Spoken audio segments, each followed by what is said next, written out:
Hola, ¿qué tal? Sean todos bienvenidos a una nueva clase. El día de hoy abarcaremos el tema de la hipertensión arterial. Entonces, como en todos los temas, vamos a hablar de sus generalidades, su clasificación, la fisiopatología, su clínica, el diagnóstico, el tratamiento y vamos a abarcar también el tema de que se trata urgencias y emergencias hipertensivas. ¿Ya? Comencemos. Entonces, la definición de la hipertensión arterial según la OMS es un trastorno por el cual los vasos sanguíneos, o sea, las arterias, tienen persistentemente una tensión elevada.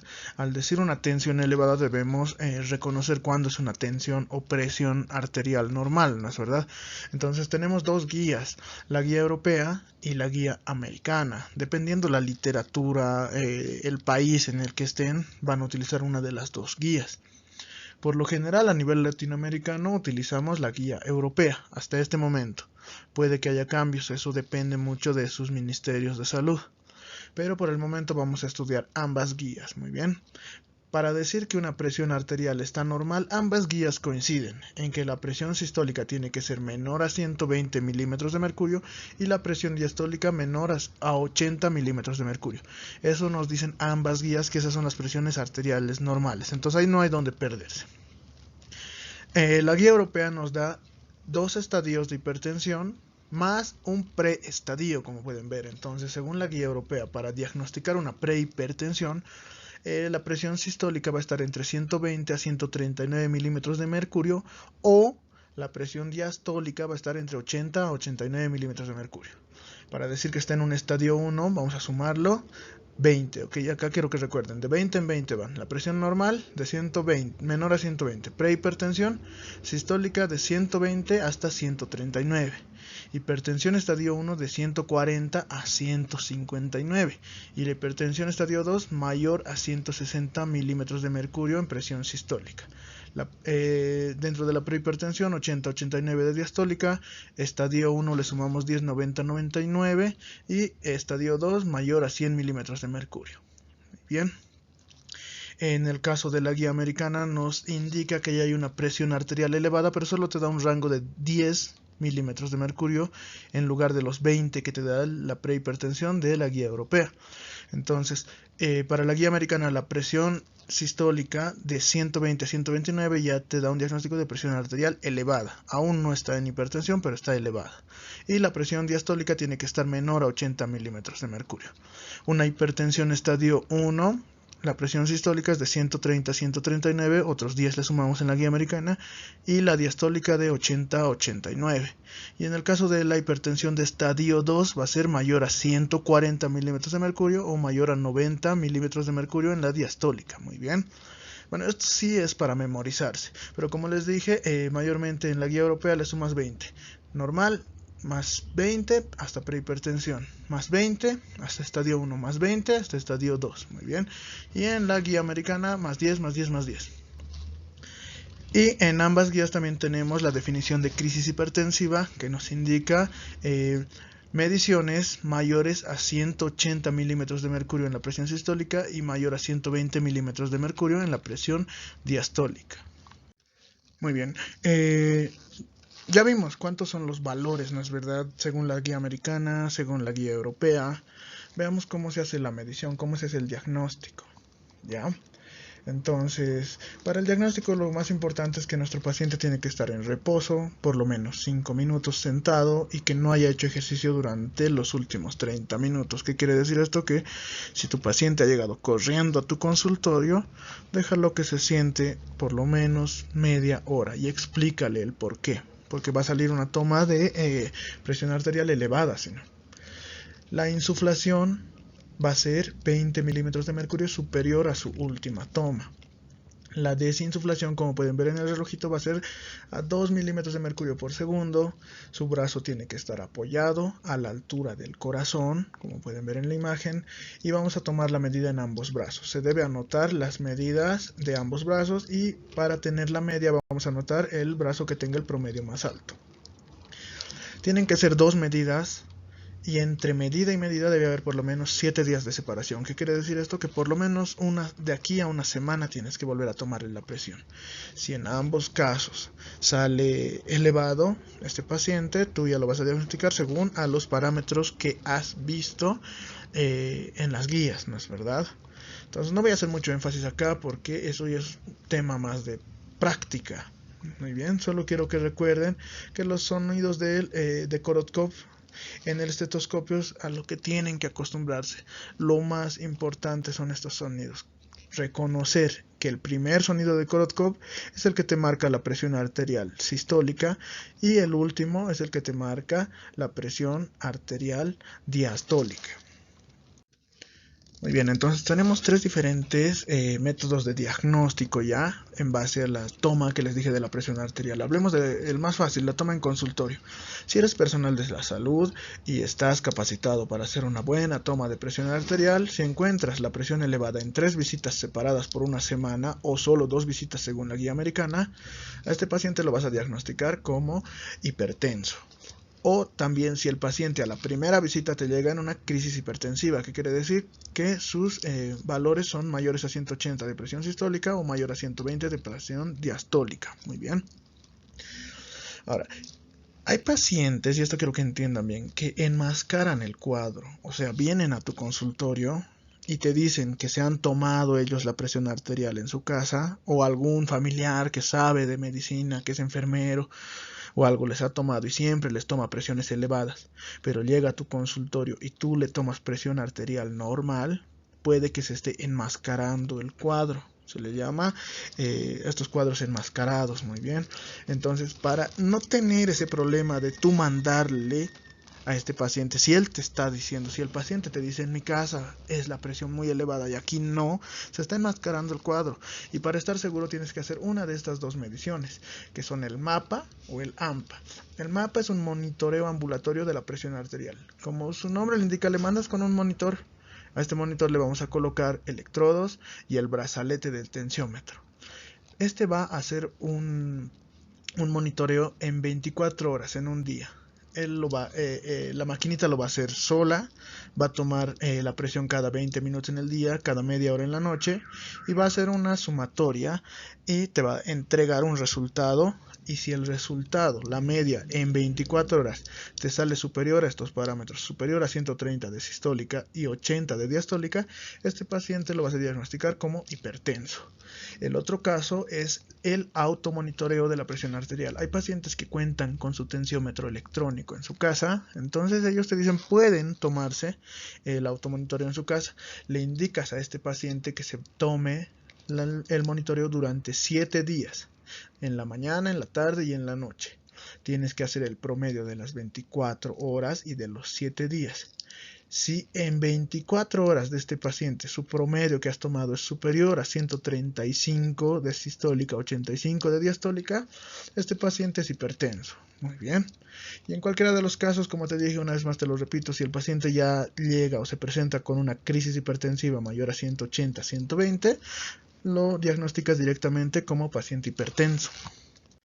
Entonces, lo que les decía, podemos encontrar hipertensiones enmascaradas o hipertensiones de bata blanca. Cuando en el consultorio la presión es muy elevada, pero le mandas con el MAPA o el AMPA a su casa y no tiene rastros, no tiene registros de hipertensión, eso quiere decir que es una hipertensión de bata blanca, que tú le das miedo, que el médico le da miedo, que el médico lo pone hipertenso, pero en su casa está tranquilo. En el caso que es más complicado, que es más difícil, es cuando en el consultorio tú no puedes encontrar presiones elevadas, se está enmascarando, es más peligroso. ¿Por qué? Porque va a su casa y con el monitoreo ambulatorio o su automonitoreo sale muy elevado, entonces es una hipertensión arterial enmascarada. Mucho cuidado con esta. Esta es la que sí o sí se debe medicar, se debe controlar. Muy bien, hablemos de los tipos de hipertensión, pero antes de hablar de los tipos de hipertensión vamos a hacer todo un repaso. A partir de acá quiero que tomen toda la atención que puedan, porque a partir de acá todo es lógica, y quiero que recuerden este tema en base a la lógica y no solo a la memoria, para que les sirva toda su vida, ¿ya? Primero, la Fórmula de la presión arterial. La presión arterial es igual al gasto cardíaco por la resistencia vascular periférica, donde el gasto cardíaco es el corazón y la resistencia vascular periférica los vasos periféricos, como su nombre lo indica. El gasto cardíaco está dado por el volumen sistólico multiplicado por la frecuencia cardíaca, o sea, por los latidos. Si se eleva cualquiera de estos dos, va a elevar la presión arterial. Y mucho peor si se elevan ambos, va a elevar más aún la presión arterial. Entonces, piensen esto. Si se eleva el volumen sistólico, si lo encharcamos a un paciente, si lo edematizamos, le llenamos de líquido, se va a elevar su presión arterial. O si este paciente está con taquicardia, está con más de 100 latidos por minuto, igual se va a elevar su presión arterial.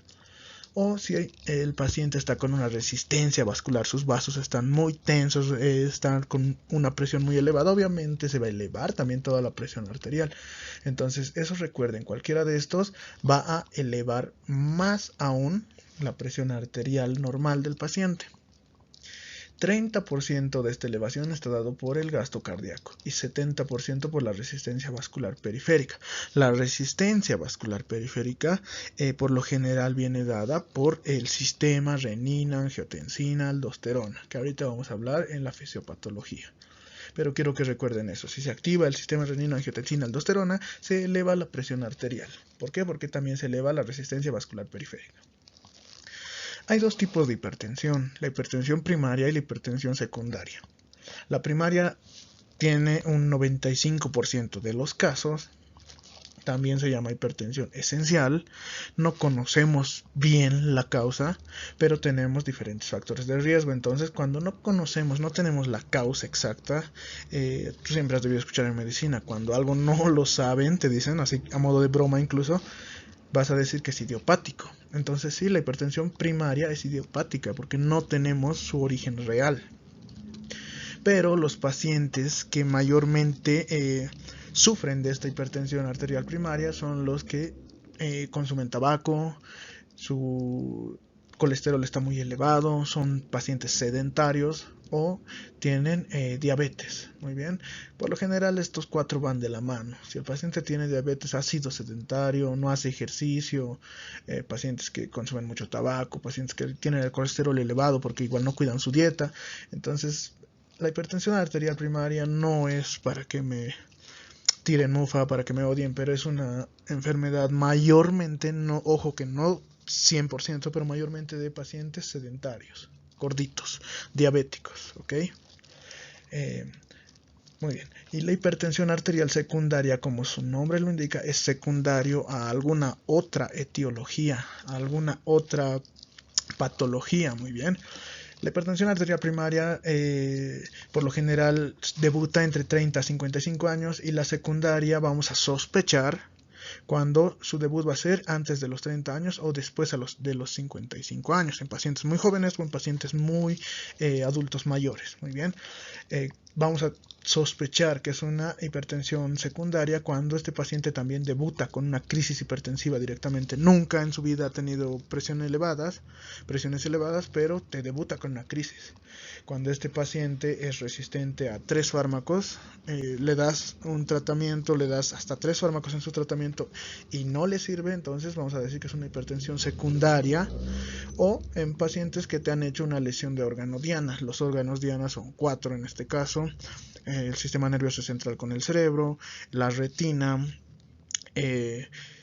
corazón o riñones. Muy bien, entonces puede hacerte lesión en uno de estos órganos. Por lo general las causas están ya algo mayormente claras, definidas en la hipertensión secundaria. Si es un paciente adulto mayor, la principal causa de la hipertensión es la enfermedad renal crónica.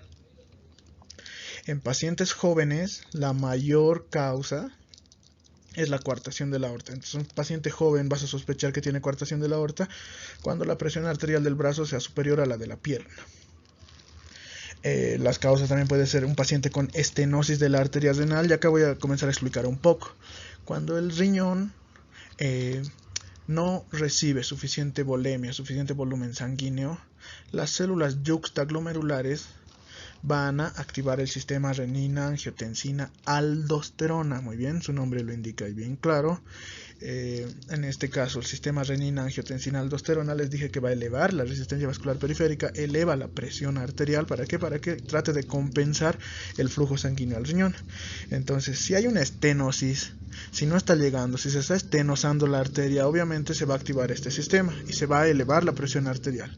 En el caso de pacientes que tengan hiperaldosteronismo primario, ¿cuándo sospechas de hiperaldosteronismo primario? Cuando el paciente tiene hipocalemia. Como su nombre lo indica, hiperaldosteronismo, mucha aldosterona, el sistema renina-angiotensina-aldosterona. Si se eleva la aldosterona del sistema renina-angiotensina-aldosterona, vas a elevar también la presión. Entonces el hiperaldosteronismo primario por lo general está dado por el tumor de Kohn. Este tumor es un tumor en la corteza de la glándula suprarrenal. Pacientes también que pueden elevar, o sea, su presión puede ser secundario a un síndrome de Cushing, secundario al otro tumor de glándula suprarrenal que es el feocromocitoma, pero este ya es en médula. El tumor de Kohn en corteza, el feocromocitoma, tumor en médula. También en pacientes que usen muchos anticonceptivos hormonales, muchos AINES o mucho corticosteroide, podemos encontrar hipertensión arterial secundaria. Como les dije, son menores los casos, pero hay que sospechar, siempre viendo la clínica, la edad del paciente. Muy bien, entonces hablemos de la fisiopatología. Una vez más recordemos, la presión arterial, su ecuación, su fórmula es: la presión es igual a el gasto cardíaco por la resistencia vascular periférica. Se eleva uno de estos, va a elevar la presión arterial. Muy bien, y ahora veamos cómo es que se eleva la presión arterial con el sistema renina-angiotensina-aldosterona. Ok, generalmente cuando se activa el sistema renina-angiotensina-aldosterona en un paciente sano. En un paciente sano, y aquí tomen esto mucha atención, el sistema renina-angiotensina-aldosterona se activa cuando hay disminución de la presión arterial en la arteria aferente renal. Muy bien, cuando no está llegando buena presión sanguínea al riñón, ahí se activa el aparato yuxtaglomerular y se activa todo el sistema renina-angiotensina-aldosterona.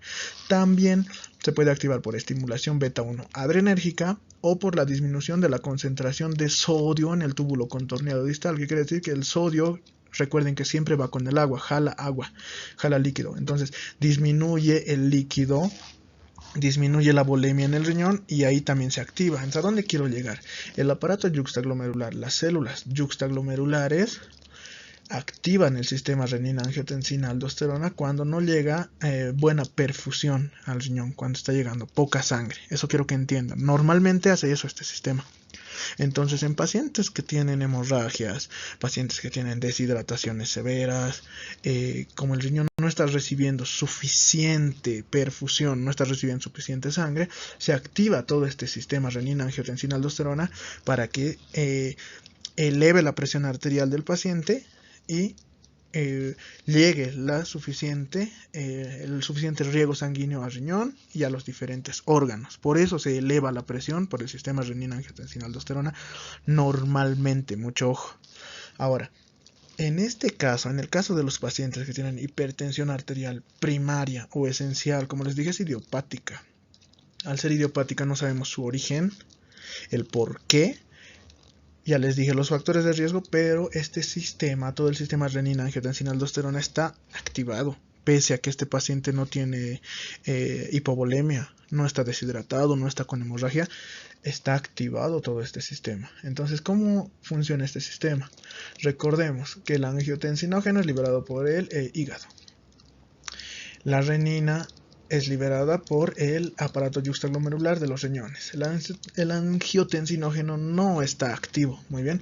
La renina lo activa y pasa a ser angiotensina 1. Muy bien. Cuando comienza a activarse el sistema renina-angiotensina-aldosterona en el aparato yuxtaglomerular, convierte el angiotensinógeno que estaba inactivo en angiotensina 1. La angiotensina 1 por la enzima convertidora de angiotensina pasa a ser angiotensina 2. Muy bien. ¿Y dónde está la enzima convertidora de angiotensina? Se encuentra en el endotelio. Antes se creía que solo se encontraba en endotelio pulmonar, pero ahora sabemos que es en todo el endotelio. Quiero que recuerden esta imagen también porque lo puse los pulmoncitos aquí. ¿Por qué? Porque normalmente esta enzima convertidora de angiotensina inactiva la bradicinina. Eso solo déjenlo ahí, lo vamos a explicar después, pero solo quiero que recuerden que inactiva la bradicinina. Muy bien, entonces, una vez más recapitulemos. El angiotensinógeno inactivo se activa por la renina en angiotensina 1. La angiotensina 1, por la enzima convertidora de angiotensina, la ECA, en endotelio pasa a convertirse en angiotensina 2. Sistema renina, angiotensina y ¿qué es el último? Aldosterona. Entonces, esta angiotensina 2 pasa a activar los receptores AT1 o AT2.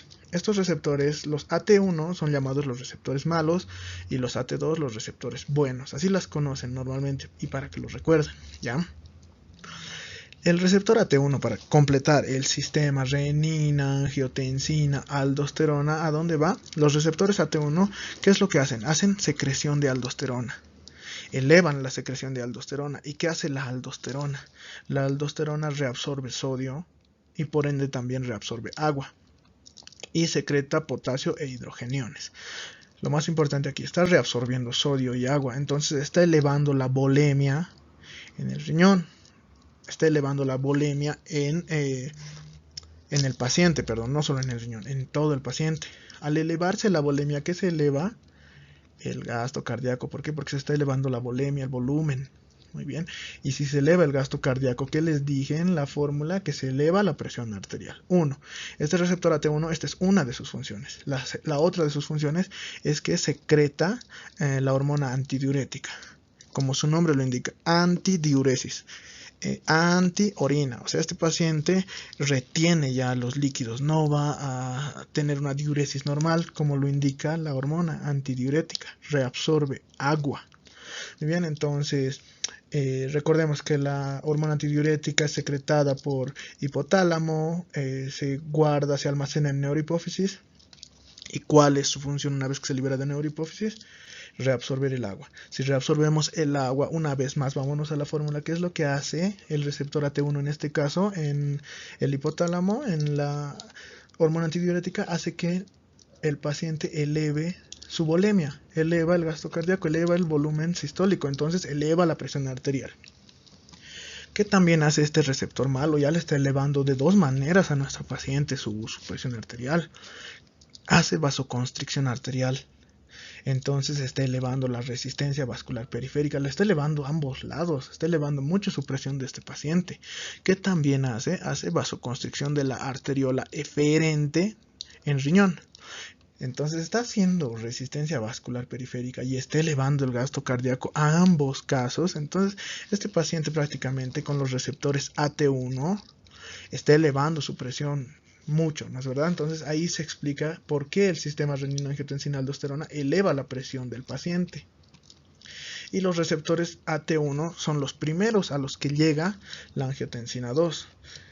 Los receptores AT2 prácticamente son los receptores buenos, que son vasodilatadores, antitrombóticos, antiinflamatorios, antiremodeladores cardíacos, pero la angiotensina 2 tiene mayor preferencia por el receptor AT1, no va al receptor AT2. Entonces esto es lo peligroso. Y de aquí viene el porqué de los tratamientos, ¿ya? En un momento vamos a explicar en qué lugar actúa cada uno de los tratamientos y qué es lo que hacen. Pero ya sabemos por qué se eleva la presión en este paciente. Una vez más recapitulemos. El sistema renina, angiotensina, aldosterona, recuerden muy bien, de manera lógica, convierte el angiotensinógeno en angiotensina 1. Esto mediante la renina. Y la angiotensina 1 por la ECA lo convierte en angiotensina 2. La angiotensina 2 tiene mayor preferencia por los receptores AT1, que son los receptores malos. Y estos receptores que hacen, elevan la secreción de aldosterona, que reabsorbe agua, eleva el gasto cardíaco. Elevan la secreción de hormona antidiurética, eleva el gasto cardíaco. Elevan la vasoconstricción arterial, elevan la resistencia vascular periférica. Elevan la vasoconstricción de la arteriola eferente del riñón, elevan la resistencia vascular periférica. Te elevan la presión arterial de todas las maneras posibles, ¿ya? El sistema renina, angiotensina, aldosterona. Ok, y hemos visto cómo funciona el sistema renina, angiotensina, aldosterona, ¿no es verdad? Entonces, ya sabemos por qué se eleva la presión, qué es lo que hace el receptor AT1 para elevar la presión. Hablemos del tratamiento, dónde van a actuar los medicamentos. Muy bien, entonces el primer medicamento es el alisquiren. Es un inhibidor directo de la renina. de la secreción de renina. Entonces, si no hay renina, no hay sistema renina-angiotensina-aldosterona, estaríamos inhibiendo todo esto, ¿no es verdad? Por eso son buenos estos medicamentos para bajar la presión arterial. El segundo grupo de fármacos de medicamentos son los inhibidores de la enzima convertidora de angiotensina, inhibidores de la ECA, los IECAS. Si te inhiben la enzima convertidora de angiotensina, no va a haber angiotensina 2 y esta no va a ir a ninguno de los receptores, ni AT1 ni a los AT2. Mayormente no va a ir a los que tienen más preferencia, como les dije, a los AT1, entonces no va a haber una elevación de la presión arterial si cortamos acá prácticamente esta cascada, este sistema. Pero ¿qué es lo que les dije? Que la enzima convertidora de angiotensina inactiva la bradicinina. Entonces, si no tenemos enzima convertidora de angiotensina que inactive la bradicinina, va a elevarse la bradicinina. Y recordemos que la bradicinina es una de las reacciones adversas de los IECAS es que va a producir mucha tos a este paciente. Es una de las reacciones principales adversas para que recuerden. Y el tercer grupo de medicamentos son los antagonistas de los receptores de la angiotensina 2, o sea, los ARA2. Como su nombre lo indica, antagonistas del receptor, bloquean el receptor malo. ¿Y qué es lo que sucede si bloqueas el receptor malo? Como les dije, se van al receptor bueno, al AT2. Y el receptor bueno tenía varias funciones que ayudan al paciente. Es un antirremodelador cardíaco, es un vasodilatador. Entonces, estos son uno de los mejores, ¿ya? Estos son los dos mejores grupos, ¿ok? Dentro del tratamiento, los IECAS y los ARA2. Los IECAS, exceptuando por esta reacción adversa y que también pueden producir angioedema, son bastante buenos. Muy bien, el tratamiento. Dentro del tratamiento, ¿qué es lo que sucede acá? No vamos a irnos directo a las medidas farmacológicas. Ambas guías, tanto europea como americana, lo primero, el tratamiento inicial, ¿qué es lo que te dice? Cambios en el estilo de vida. ¿Cuál era el principal factor de riesgo que les dije? El sedentarismo. Sedentarismo, diabetes, consumo de tabaco, el colesterol elevado. Entonces, estos pacientes tienen que hacer cambios en su estilo de vida. Tienen que bajar de peso. Hay estudios que indican que cada kilogramo de peso que bajen les ayuda a bajar un aproximado de 1 milímetro de mercurio en la toma de su presión. Tienen que tener una dieta baja en sodio. ¿Por qué? Porque lo mismo que les dije, el sodio jala agua, entonces baja la volemia también si tienen una dieta baja en sodio. Tienen que hacer ejercicios aeróbicos por lo menos 30 minutos al día, se indica en estos pacientes. De moderada intensidad, tampoco es que vayan y se maten en el gimnasio, pero tienen que hacer ejercicios aeróbicos, muy bien, y también tener una dieta baja en colesterol, baja en grasas. Ese es el tratamiento inicial, pero como sabemos que los pacientes nunca te toman en cuenta, vamos a hablar de los medicamentos, y esto es lo más importante en este tema, porque hay muchas preguntas en los exámenes. Una vez más vayamos a la formulita para que nos acostumbremos a esto. La presión arterial es igual al gasto cardíaco por la resistencia vascular periférica. El gasto cardíaco es igual a la frecuencia cardíaca por el volumen sistólico eyectado, ¿no es verdad? Entonces acá tenemos todos los factores que elevan la presión arterial. Para bajar la resistencia vascular periférica, ¿qué hay que hacer? Hay que dar vasodilatadores. Para bajar el volumen sistólico, ¿qué hay que dar? Hay que dar diuréticos. Y para bajar la frecuencia cardíaca también se puede disminuir el tono simpático. Entonces ya tenemos 3 grupos acá. Vamos a desglosarlos, ¿ya? El primer grupo, los diuréticos. ¿Dónde les dije que trabaja? En el volumen sistólico. Bajan el volumen sistólico de eyección. Bajan la volemia. Por eso son diuréticos. Al bajar la volemia, ayudan a bajar también la presión arterial. El primer grupo son las tiazidas, y este trabaja como diurético, pero mucho ojo, también es un excelente vasodilatador. Entonces, aparte de bajarte esta parte de la ecuación, te baja la resistencia vascular periférica más. La hidroclorotiazida es el medicamento de primera línea. Acá están las dosis, se da por vía oral. ¿Qué es lo que hace este? Bloquea el transporte sodio-cloro en el túbulo contorneado distal. Muy bien. Estos son los medicamentos, las tiazidas, la hidroclorotiazida especialmente, el que se ha demostrado en estudios que reduce la mortalidad de los pacientes. ¿Cuáles son las reacciones que te provoca este medicamento eleva el ácido úrico, puede elevar el colesterol y también puede elevar los triglicéridos. Entonces, mucho ojo en pacientes que tengan gota o que tengan hipertrigliceridemia. Está contraindicado. Puede producir plaquetopenia, hiponatremia, ¿por qué? Porque está bloqueando el sodio. Hipocalemia también te puede producir, pero mucho ojo, este medicamento puede producir hipercalcemia. Entonces, ¿cuándo está indicado? Si te produce hipercalcemia, está mayormente indicado en pacientes con osteoporosis, pacientes de la tercera edad, mayores a 60 años, y pacientes que no tengan comorbilidades, como les dije, no tiene que tener gota, no tiene que tener hipertrigliceridemia el paciente para darle la hidroclorotiazida. Es de los más baratos y es de los mejores y han demostrado que reducen mortalidad. Este es uno de los mejores medicamentos que puedes dar. Segundo, la furosemida es un diurético como tal, directamente este ya te baja el volumen, la volemia. Se puede dar vía oral o endovenosa, bloquea el transporte sodio, potasio 2-cloro, ¿en dónde? En la rama ascendente gruesa del asa de Henle. Entonces, la furosemida no se usa como tratamiento de primera línea, se usa como tratamiento en casos especiales. ¿Ok? Entonces, en casos de que haya un edema agudo de pulmón como complicación o que el paciente esté muy edematizado, podemos utilizar la furosemida. La reacción adversa medicamentosa es que produce hiponatremia, hipocalemia y produce hipocalcemia, baja todo, baja sodio, baja potasio, baja calcio. Mucho cuidado con este, ¿ya? La espironolactona es otro diurético, se da vía oral.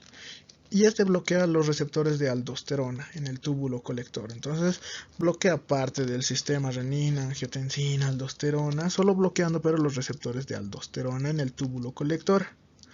Mucho cuidado con este medicamento también porque este produce una gran hipercalemia.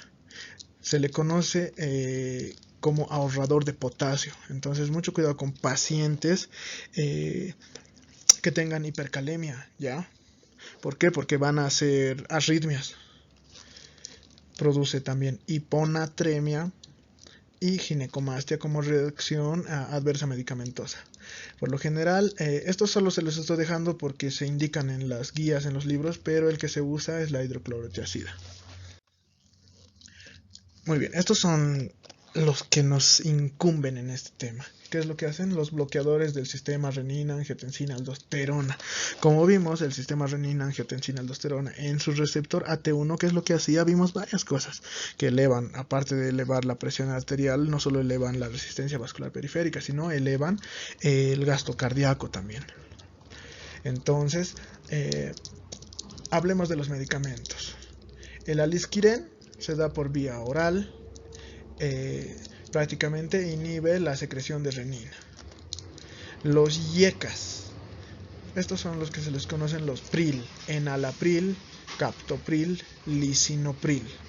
Muy bien, estos medicamentos son muy buenos o se indican en pacientes que tienen diabetes, que tienen insuficiencia cardíaca congestiva, que hayan pasado por un infarto agudo de miocardio, que tengan hipertrofia del ventrículo izquierdo o que tengan enfermedad renal crónica, pero con una tasa de filtrado mayor a 30, ¿ya?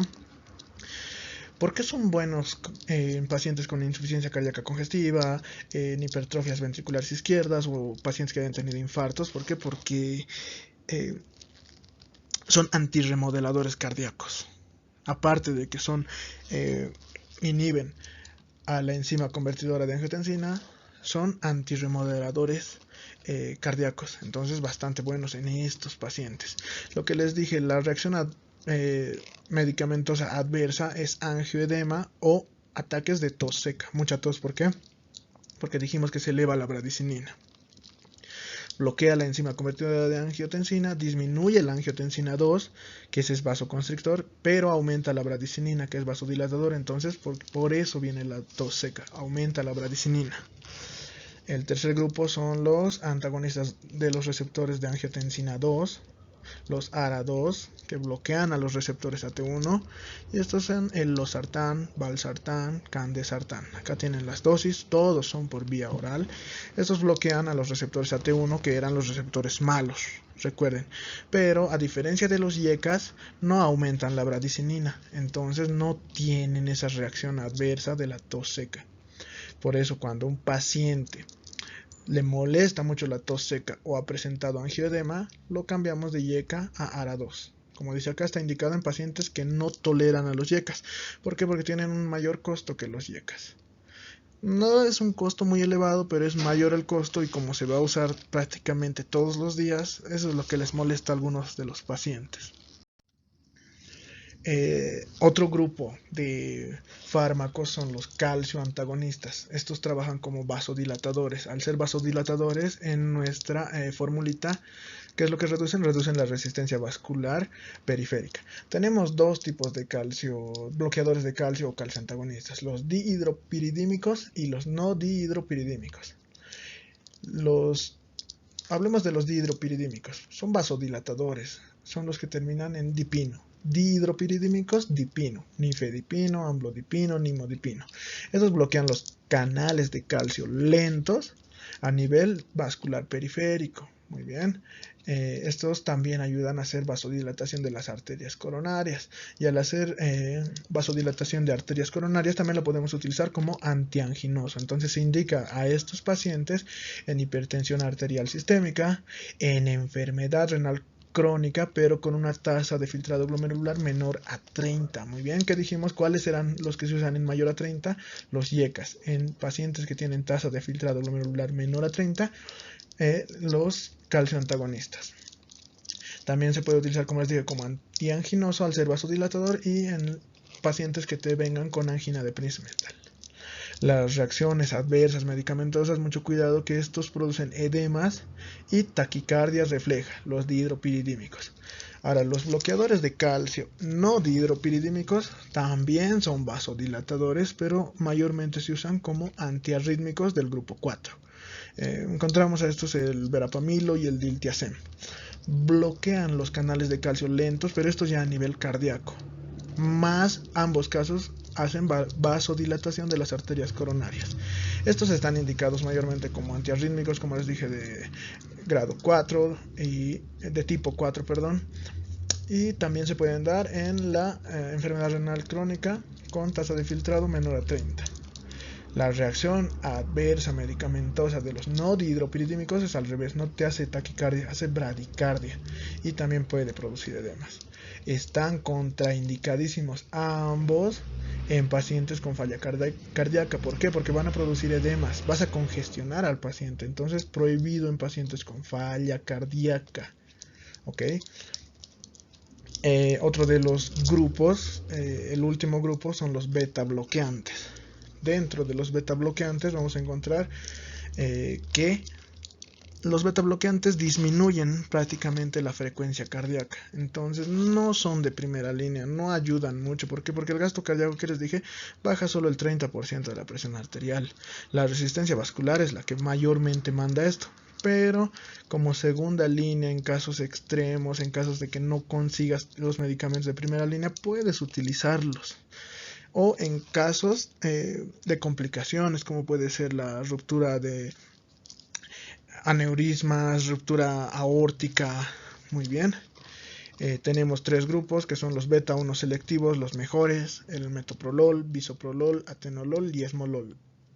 El MABE. Muy bien. Los beta 1, beta 2, o sea, no selectivos, van a tantos receptores beta 1, beta 2, son el propranolol y el timolol. Y los que son mixtos, que también bloquean a los receptores alfa, son el carvedilol y el labetalol. Mucho cuidado en pacientes con asma y EPOC. ¿Por qué? Porque les vas a bloquear los receptores alfa también. Entonces vas a exacerbar sus cuadros de asma y de EPOC. Muy bien, hablemos de las complicaciones, o sea, las lesiones a órganos diana que podemos encontrar, ya sea de manera crónica o de manera aguda. Primero hablemos del corazón. De manera lógica quiero que recuerden igual esto. El corazón está formado por músculo cardíaco. ¿Qué es lo que pasa si vamos todos los días al gimnasio y hacemos ejercicio con el bíceps? O sea, hacemos crecer nuestros músculos, ¿no es verdad? ¿Por qué? Porque estamos haciendo fuerza. La resistencia vascular periférica que se eleva en la presión arterial hace que este corazoncito haga más fuerza, haga más presión y por lo tanto, como es músculo, recuerden, con esa lógica, también va a crecer, se va a hipertrofiar. Pero esto es malo en el corazón, no es bueno como en los músculos, como en el músculo esquelético, muy bien. Entonces va a haber una hipertrofia ventricular concéntrica. ¿Qué nos va a producir esta hipertrofia ventricular concéntrica? Una disfunción diastólica. ¿Qué quiere decir? Que no va a llenar bien este corazón. ¿Cómo va a llenar si está, mira, con menor espacio en el ventrículo izquierdo? ¿No ve? Es de mal pronóstico. El estudio que vamos a solicitar es un ecocardiograma donde vamos a decir que hay hipertrofia si es que su grosor está mayor a 15 milímetros y es muy severo si está mayor a 30 milímetros el grosor de la pared. Dentro de la auscultación vamos a encontrar el ruido 4, el R4, por lo mismo que dijimos, por la disfunción diastólica que va a haber en este paciente. Los criterios de Sokolov son los que vamos a encontrar dentro del electrocardiograma. El más importante es Sokolov. La fórmula acá la tienen, vamos a sumar S en la derivación B1 más R en la derivación B5 o B6, y si es mayor a 35 milímetros es un criterio de Sokolov positivo. Tenemos acá los otros criterios que los vamos a ver en cardiología, no vamos a tocar mucho de este tema. Pero recordemos que si se engrosa la pared, si hay hipertrofia ventricular izquierda, ¿qué es lo que va a pasar con este corazón? Su eje también se va a desviar a la izquierda. Entonces en el electrocardiograma también vas a encontrar un eje de menos 30 a menos 90 grados. Otra complicación a órgano diana es en el cerebro. Tenemos dos tipos de ACVs, de accidentes cerebrovasculares, tanto isquémicos como hemorrágicos, ¿no es verdad? El isquémico es el más frecuente y ambos, su principal causa es la hipertensión arterial, mal controlada. Entonces, el primero, el isquémico, ¿por qué? Por trombosis, por daño endotelial. La hipertensión causa daño endotelial, se forman trombos y va a ser una isquemia este ACV.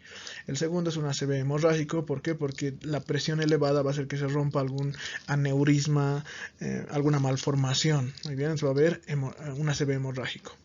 También vamos a decir que es una complicación a nivel del sistema nervioso central, la encefalopatía hipertensiva. ¿Cuándo decimos que es una encefalopatía hipertensiva? ¿Cuándo lo clasificamos así? Cuando el paciente está con presiones elevadas más un trastorno del sensorio. O sea, este paciente puede estar en coma, en estupor. Ahí lo clasificamos como encefalopatía hipertensiva. Hipertensión arterial más trastornos del sensorio. Otra de las complicaciones que vamos a encontrar, como les dije, va a ser en el ojo, en la retina, y encontramos acá la clasificación de Keith-Wegener. Lo vamos a hacer rápido esto. Puede ser complicaciones crónicas, o sea, de tiempo, o complicaciones agudas que han sido recientes. Las agudas son las más peligrosas, por eso está en rojo. La clasificación de Keith-Wegener se divide en 4 grados. El grado 1 es cuando encontramos vasoconstricción arterial. Las arterias son muy delgadas en relación a las venas. 1 a 3. Entonces, una arteria, como pueden ver, está muy delgaditas y una vena va a ser 3 veces su tamaño. Lo normal es que sean 1 a 2 aproximadamente. 1 a 3 quiere decir que ya hay vasoconstricción arterial. El grado 2 son los signos de cruce arteriovenoso. También vamos a encontrar hilos de cobre o hilos de plata. ¿Qué quiere decir signos de cruce arteriovenoso? Como pueden ver acá, hay una vena, pero desaparece parte de esa vena. Pueden ver acá, desaparece parte de esa vena y se cruza con una arteria. Entonces esos son los signos de cruce arteriovenoso, o las arterias van a brillar, hilos de cobre, hilos de plata. Ese es el grado 2. Estas son manifestaciones ya crónicas de la hipertensión en retina. Las manifestaciones agudas son los exudados o hemorragia, como pueden ver acá. Y la de peor pronóstico es el edema de papila óptica, que se le nombra también hipertensión maligna. Estas dos son agudas y tiene que hacerse un tratamiento ya a ese paciente. Otra complicación en otro órgano diana son los riñones. Estos van a hacer una nefroangioesclerosis, como dice acá. Se va a endurecer el glomérulo. Este paciente va a presentar proteinuria, va a presentar hematuria. Como podemos ver acá, es la segunda causa de enfermedad renal crónica la hipertensión arterial. La primera causa es diabetes, eso por si les preguntan, pero la segunda causa de enfermedad renal crónica en adultos mayores es la hipertensión arterial, o sea, esos riñones dejan de funcionar por la hipertensión arterial. Podemos encontrar también nefroesclerosis de tipo hialina o benigna, o la necrosis fibrinoide, que es la nefroesclerosis maligna. Muy bien, entonces hablemos para finalizar, las crisis hipertensivas. Esto es bastante importante porque esto es lo que te llega a la emergencia. Muy bien, las crisis hipertensivas son crisis hipertensivas cuando el paciente tiene una presión arterial sistólica mayor a 180 o, mucho ojo, una presión arterial diastólica mayor a 120 milímetros de mercurio. En este caso el paciente va a venir con cefaleas, tinnitus, náuseas, vértigo. Con esta clínica te va a llegar y con estas presiones. Entonces acá quiero hacer un pequeño paréntesis para cómo diferenciar una urgencia de una emergencia. En el triaje, ¿qué es lo que tenemos? Tenemos esta banderita, siempre en los triajes. Entonces, para que recuerden simplemente, la resucitación siempre va primero. La emergencia está en el segundo escalón y la urgencia está en el tercer escalón. Entonces, ¿cuál es más prioritario? La emergencia que la urgencia. ¿Ok? Entonces, la emergencia es más grave. Entonces, partiendo de ahí, veamos qué diferencia una urgencia hipertensiva de una emergencia hipertensiva. Las urgencias hipertensivas no van a tener lesión en órganos diana. O sea, no va a haber lesiones en cerebro, retina, en riñón, no va a haber lesión en corazón en ese momento. Se puede tratar hasta en 24 horas. Y su tratamiento va a ser vía oral con captopril. Es el fármaco que tiene la absorción más rápida. Muy bien, captopril 25 miligramos vía oral. Esa es la urgencia. Tenemos que bajar esa presión, pero tenemos 24 horas para hacerlo. No quiero decir que no hay que bajarla, sí hay que hacerlo, pero tenemos hasta 24 horas. Mejor si lo hacemos rápido, obviamente, pero en el caso de una emergencia, sí encontramos lesión a órganos diana. ¿Qué dijimos? Que puede haber un infarto, puede haber un ACV, ya sea isquémico o ya sea hemorrágico. Podemos encontrar pacientes con edema agudo de pulmón, pacientes con disección de aorta, pacientes embarazadas que estén ya convulsionando con eclampsia, paciente con encefalopatía que esté comatoso este paciente más su presión elevada, pacientes con falla renal aguda. Entonces, estos pacientes lo vamos a tratar como emergencia hipertensiva y el tratamiento se debe hacer rápido. O sea, en la primera hora que está el tratamiento tiene que ser endovenoso.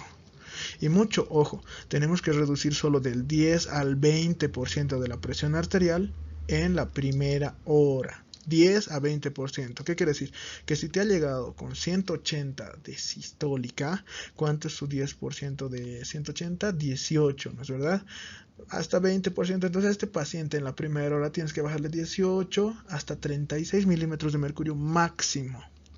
La primera hora. Muy bien, y durante las primeras 24 horas lo máximo que puedes bajarle es un 25% de la presión arterial con la que haya llegado. Mucho ojo, ¿por qué? Porque le vas a causar más daño, vas a hacer que le vas a producir necrosis, isquemia prácticamente en los órganos si le bajas por demás de esta presión. Solo hay una excepción y es en el caso de la disección de aorta. Si hay una disección de aorta, obviamente este paciente está con una hemorragia interna, no tienes que dejar que sangre más. Entonces vas a bajar la frecuencia cardíaca a 60 latidos por minuto y la presión hasta 100 a 120 milímetros de mercurio. Este es el único caso de las emergencias que sí tienes que bajar más del 25%, más de eso, ya hasta 100 a 120 milímetros de mercurio.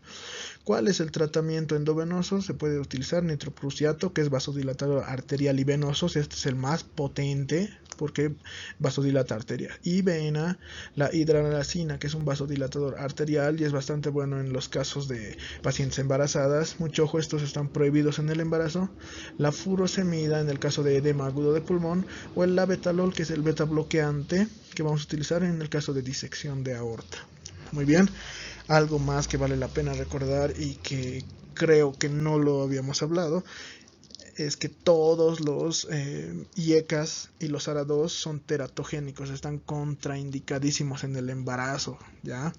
Eso olvidé decirles. Bueno, con eso concluyo este tema. Antes de terminar el tema, les dejo la lista de los medicamentos permitidos y no permitidos en el embarazo. Dentro de los medicamentos prohibidos en el embarazo porque son teratogénicos están todos los del sistema: renina, angiotensina, aldosterona, YECA, SARA2, alisquiren, y también los diuréticos. Están prohibidísimos porque son teratogénicos, muy bien. Y los que están permitidos en los estados hipertensivos son la alfametildopa, hidralazina, nifedipino y la betalol. Bueno, gracias por la atención, espero les sirva este tema. Si encuentran algo que les llame la atención, escríbanlo en la caja de comentarios. Todos los comentarios son bienvenidos. Compartan el video y nos vemos.